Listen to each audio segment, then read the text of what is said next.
ओम श्री गणेशाय नमः। नमस्कार दोस्तों, आपका हमारे YouTube चैनल धार्मिक कथाएं और कहानियां में स्वागत है। आज मैं आपको बुधवार व्रत की संपूर्ण व्रत कथा सुनाऊंगी। अगर आपको यह कथा अच्छी लगी तो आप वीडियो को लाइक, सब्सक्राइब और शेयर ज़रूर कीजिएगा। आइए सुनते हैं बुधवार व्रत की कथा। प्राचीन काल की बात है। किसी ग्राम में एक साहूकार अपनी पत्नी के साथ रहता था।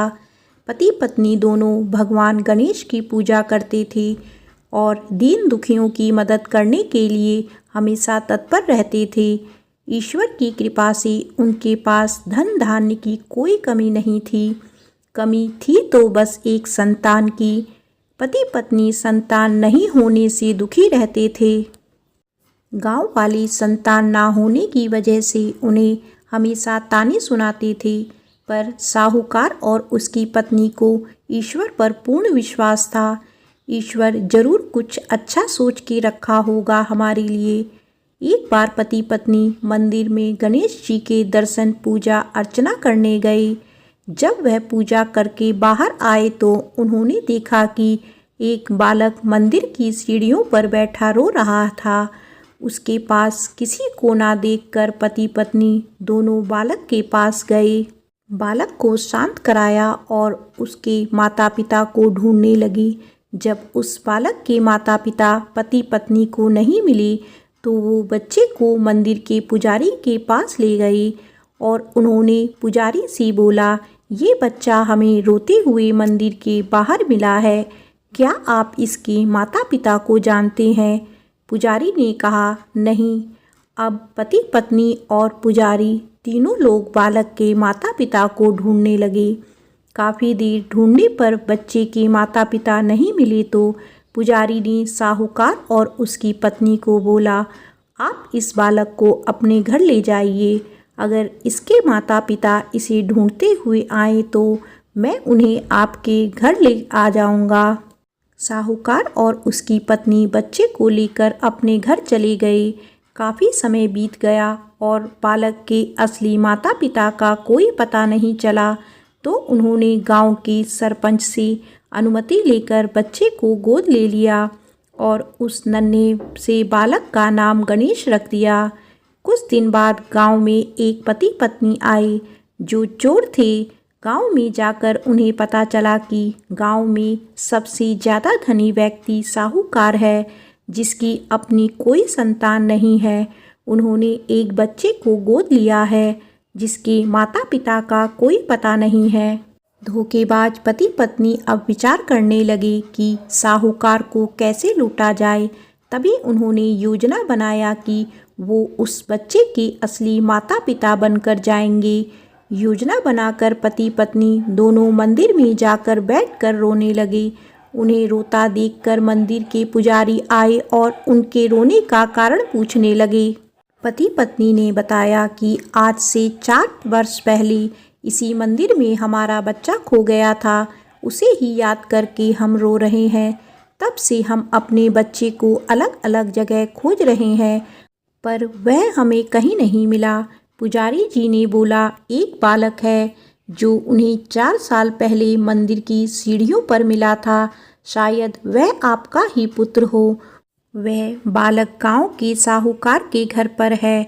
आप लोग मेरे साथ चलिए, मैं आपसे आपके पुत्र को मिलवाता हूँ। इतना कहकर पुजारी उन दोनों पति पत्नी को लेकर साहूकार के घर चल दिए। वहाँ जाकर पुजारी जी ने साहूकार को बताया कि गणेश के असली माता पिता मिल गए हैं और वह गणेश को लेने आए हैं। यह सुनते ही साहूकार और उसकी पत्नी दोनों बहुत दुखी हुए, लेकिन उन्होंने गणेश को उनके असली माता पिता को सौंपने के लिए तैयार हो गए। शाम का वक्त था। साहूकार ने उन दोनों पति पत्नी से बोला, आप लोग आज विश्राम करें और कल प्रातःकाल होते ही निकल जाइएगा। यह सुनते ही पति पत्नी दोनों खुश हो गए, क्योंकि उन्हें चोरी करने का मौका मिल गया था। रात्रि को जब साहूकार और उसकी पत्नी सोने चले गए तो दोनों पति पत्नी उठे और चोरी करने के लिए तिजोरी को तोड़ने लगे आवाज़ सुनकर घर का नौकर जग गया और उसने जाकर देखा तो वह पति पत्नी थे जो खुद को गणेश के माता पिता बता रहे थे। नौकर ने कमरे का दरवाज़ा बाहर से बंद कर दिया और तेजी से मालकिन को बुलाने लगा। आवाज़ सुनकर साहूकार और उसकी पत्नी दौड़ते हुए आए और चिल्लाने का कारण पूछने लगे। नौकर ने बताया कि ये दोनों पति पत्नी तिजोरी से चोरी कर रहे थे। यह सब देखकर वह समझ गए ये दोनों गणेश के माता पिता नहीं, चोर हैं। साहूकार ने गणेश को देने से मना कर दिया और बोले कि चली जाओ यहाँ से, पर उन दोनों धोखेबाज पति पत्नी ने निर्णय किया कि वो अब गणेश को अपने साथ लेकर ही जाएंगे। पति पत्नी दोनों गांव के सरपंच के पास गए और बोली, साहूकार उनके पुत्र को वापस नहीं कर रहा है। सरपंच ने साहूकार और उसकी पत्नी को गणेश को साथ लेकर सरपंच के सामने प्रस्तुत होने की सूचना भेजी। साहूकार अपनी पत्नी और गणेश को लेकर आए। तब सरपंच जी ने फैसला किया कि साहूकार की पत्नी तथा दूसरी औरत जो गणेश को अपना पुत्र बोल रही थी, उन्हें सूर्य देवता के सामने अपना आंचल फैला के खड़े हो जाना है। जिसके भी आंचल से गणेश के मुंह से दूध जाएगा, गणेश उनका ही पुत्र कहलाएगा। दोनों औरतें अपना आंचल सूर्य देवता के सामने फैला के खड़ी हो गई और प्रार्थना करने लगी। भगवान गणेश जी के आशीर्वाद से साहूकार की पत्नी के आंचल से दूध की धारा गणेश के मुंह में आ गई। यह देखकर साहूकार और उसकी पत्नी बहुत खुश हुए और सरपंच ने गणेश को साहूकार को सौंप दिया। वहां खड़े सभी लोग गणेश जी की जय जयकार करने लगे। प्रेम से बोलो श्री गणेश भगवान की जय।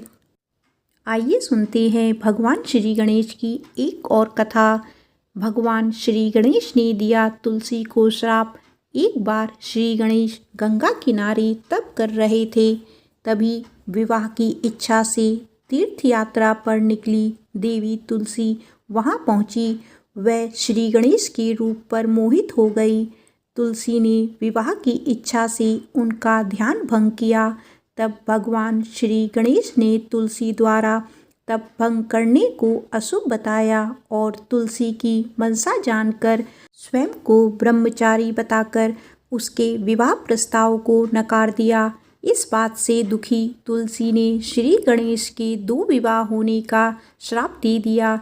इससे क्रोधित होकर श्री गणेश ने भी तुलसी को श्राप दे दिया कि तुम्हारी संतान असुर होगी। एक राक्षस की मां होने का श्राप सुनकर तुलसी ने श्री गणेश से माफ़ी मांगी। तब श्री गणेश ने तुलसी से कहा कि तुम्हारी संतान शंखचूर्ण राक्षस होगा, किंतु फिर भी तुम भगवान विष्णु और श्री कृष्ण को प्रिय होने के साथ ही कलयुग में जगत के लिए जीवन और मोक्ष देने वाली होगी। पर मेरी पूजा में तुलसी चढ़ाना शुभ नहीं माना जाएगा। तब से ही भगवान श्री गणेश की पूजा में तुलसी वर्जित मानी जाती है। आइए सुनते हैं भगवान श्री गणेश की एक और कथा। गणेश जी कैसे बने पाताल लोक के राजा। एक बार श्री गणेश जी मुनि पुत्रों के साथ पराशर ऋषि के आश्रम में खेल रहे थे। तभी वहाँ कुछ नाग कन्याएं आ गई। नाग कन्याएं गणेश को आग्रह पूर्वक अपने लोक लेकर जाने लगी।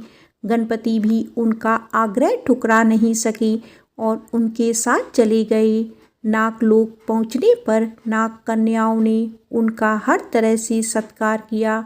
तभी नाग राजा वासुकी ने गणेश को देखा और उपहास के भाव से वे गणेश से बात करने लगे, उनके रूप का उपहास करने लगे। गणेश को क्रोध आ गया। उन्होंने वासुकी के फन पर पैर रख दिया और उनके मुकुट को भी स्वयं पहन लिया। वासुकी की दुर्दशा का समाचार सुन उनके बड़े भाई शेषनाग आ गए। उन्होंने गर्जना की, किसने मेरे भाई के साथ इस तरह का व्यवहार किया है। जब गणेश जी सामने आए तो शेषनाग ने उन्हें पहचान कर उनका अभिनंदन किया और उन्हें नागलोक यानी पाताल का राजा घोषित कर दिया। आइए सुनते हैं भगवान श्री गणेश की एक और कथा। जब गणेश जी ने चुराया ऋषि गौतम की रसोई से भोजन। एक बार बाल गणेश अपने मित्र मुनि पुत्रों के साथ खेल रहे थे। खेलते खेलते उन्हें भूख लगी। पास ही गौतम ऋषि का आश्रम था। ऋषि गौतम ध्यान में मग्न थे और उनकी पत्नी अहिल्या रसोई में भोजन बना रही थी। गणेश जी आश्रम में गए और अहिल्या का ध्यान हटते ही रसोई से सारा भोजन चुरा कर ले गए और अपने मित्रों के साथ खाने लगे। तब अहिल्या ने गौतम ऋषि का ध्यान भंग किया और बताया कि रसोई से भोजन गायब हो गया है। ऋषि गौतम ने जंगल में जाकर देखा तो गणेश अपने मित्रों के साथ भोजन कर रहे थे। गौतम ऋषि उन्हें पकड़कर माता पार्वती के पास ले गए। माता पार्वती ने चोरी की बात सुनी तो गणेश जी को एक कुटिया में ले जाकर बांध दिया।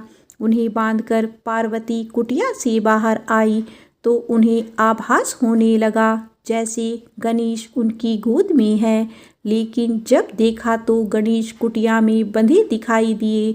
माता काम में लग गई। उन्हें थोड़ी देर बाद फिर से आभास होने लगा जैसे गणेश शिव गणों के साथ खेल रहे हैं।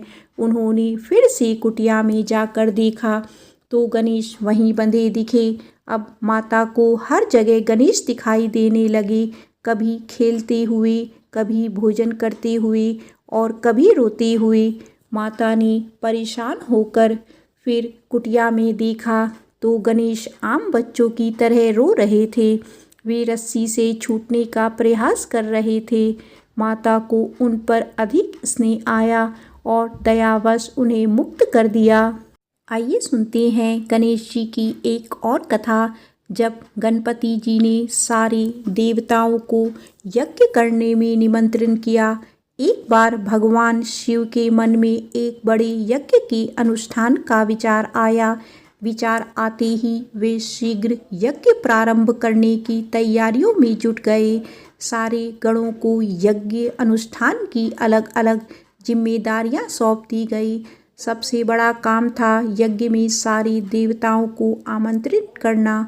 आमंत्रण भेजने के लिए पात्र व्यक्ति का चुनाव किया जाना था जो समय रहते सभी लोकों में जाकर वहां के देवताओं को ससम्मान निमंत्रण देकर आए। ऐसे में किसी ऐसे व्यक्ति का चयन किया जाना था जो तेजी से जाकर ये काम कर दे। लेकिन भगवान शिव को ये भी डर था कि कहीं आमंत्रण देने की जल्दी में देवताओं का अपमान ना हो जाए। इसीलिए उन्होंने इस काम के लिए गणेश का चयन किया। गणेश बुद्धि और विवेक के देवता हैं। वे जल्दबाजी में भी कोई गलती नहीं करेंगे। यह सोचकर शिव ने गणपति को बुलाया और उन्हें समस्त देवी देवताओं को आमंत्रित करने का काम सौंपा। गणेश ने इस काम को सहर्ष स्वीकार किया, लेकिन उनके साथ समस्या यह थी कि उनका वाहन चूहा था जो बहुत तेजी से चल नहीं सकता था।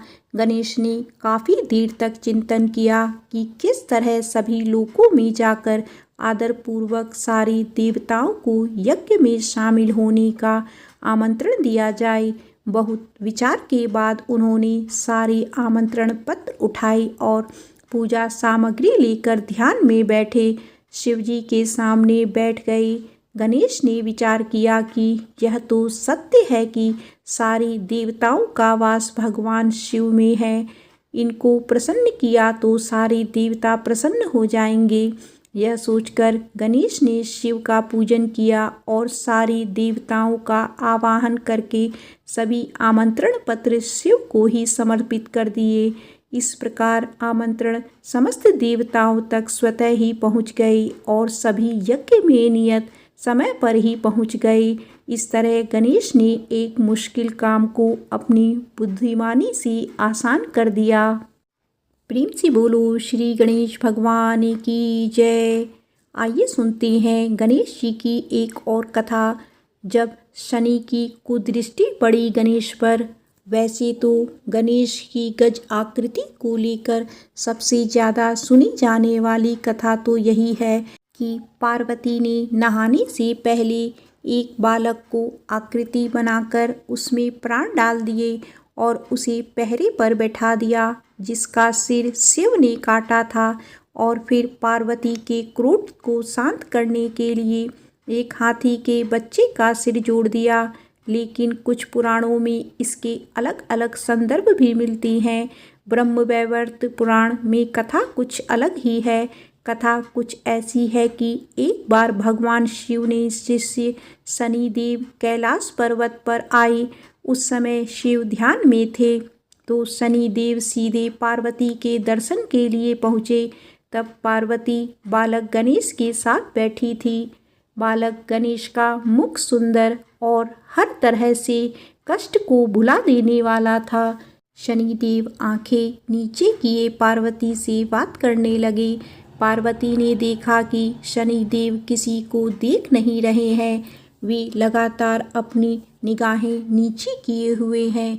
पार्वती ने शनिदेव से पूछा कि वे किसी को देख क्यों नहीं रहे हैं, क्या उनको कोई दृष्टि दोष हो गया है।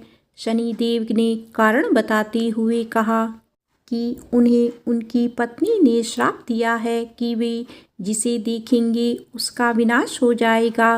पार्वती ने पूछा कि उनकी पत्नी ने ऐसा श्राप क्यों दिया, तो शनिदेव कहने लगे कि मैं लगातार भगवान शिव के ध्यान में रहता हूँ।